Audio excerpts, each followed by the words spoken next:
Hello everyone, today we will continue to talk about the human catastrophe that changed the entire 20th century, the First World War.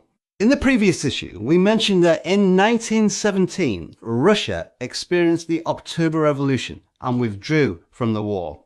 Germany can finally concentrate all its forces on the Western Front and launch its final attacks. But at this time, the United States joined the Allied side and declared war on Germany. The participation of the United States in the war completely disrupted the balance of power between the two sides and determined the outcome of the war. After the outbreak of World War I, the United States declared neutrality. The neutrality policy of the United States has brought it enormous economic benefits. The United States sold weapons and supplies to the Allied powers, making a fortune from the war. In the first 3 years of the war, the export value of the United States increased from $2.4 billion to $5.5 billion.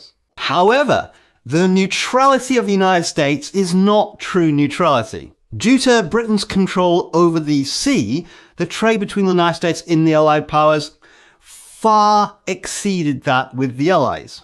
By 1917, the United States had provided over $2 billion in loans to the Allied powers, while only $27 million had been provided to Germany.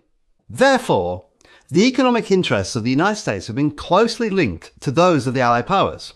If the Allied powers were defeated, the loans from the United States would be in vain. Germany certainly knows this. In order to cut off trade between the United States and the Allied powers, Germany declared unrestricted submarine warfare in February 1915. German submarines will sink all ships bound for Allied ports in the Atlantic, whether they are from warring or neutral countries. Unrestricted submarine warfare caused huge losses to the Allied powers, but at the same time it has also caused strong dissatisfaction in the United States. In May 7th, 1915, a German submarine sank the British cruise ship Lusitania, resulting in 1,198 deaths, including 128 Americans. The Lusitania incident caused a huge uproar in the United States. The US government has issued a strong protest to Germany. Germany had to temporarily suspend unrestricted submarine warfare in order to prevent the United States from entering the war. That's some grazers. But by 1917, the situation in Germany was getting worse and worse. The maritime blockade imposed by Britain resulted in extreme scarcity of supplies within Germany, and the people lived in hunger. The German military believes that only by resuming unrestricted submarine warfare can Britain be forced to surrender within 6 months. They knew that doing so could lead to the United States entering the war, but they believed that Germany had already won the war before the American army arrived in Europe. On February 1st, 1917, Germany resumed unrestricted submarine warfare. Sure enough, in the following months, German submarines sank a large number of American ships. The relationship between the United States and Germany has deteriorated sharply. At this moment, another event occurred that ultimately led to the United States joining the war. This is the famous Zimmermann telegram incident. In January 1917, German Foreign Minister Zimmermann sent a telegram to the German ambassador to Mexico. The content of the telegram is, if the United States joins the war, Germany will form an alliance with Mexico to help Mexico recover Texas, New Mexico, and Arizona, which are lost in the Mexican-American War.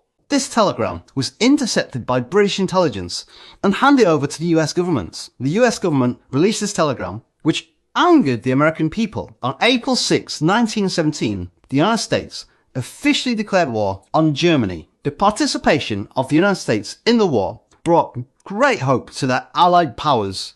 The United States has the strongest industrial production capacity and abundant human resources in the world. After the United States entered the war, it immediately began a large-scale military expansion. By 1918, the United States had dispatched over 2 million troops to Europe. The participation of the United States in the war also brought a large amount of weapons and materials to the Allied powers.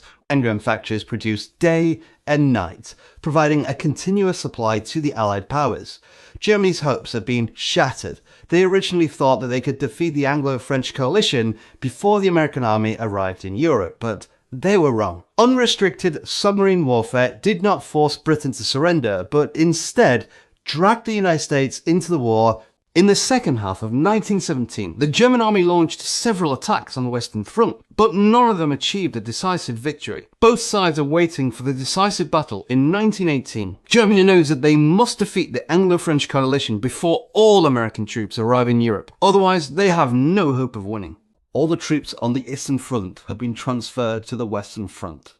In the next episode, we will step into this decisive spring offensive and see how Germany fell short at the last minute.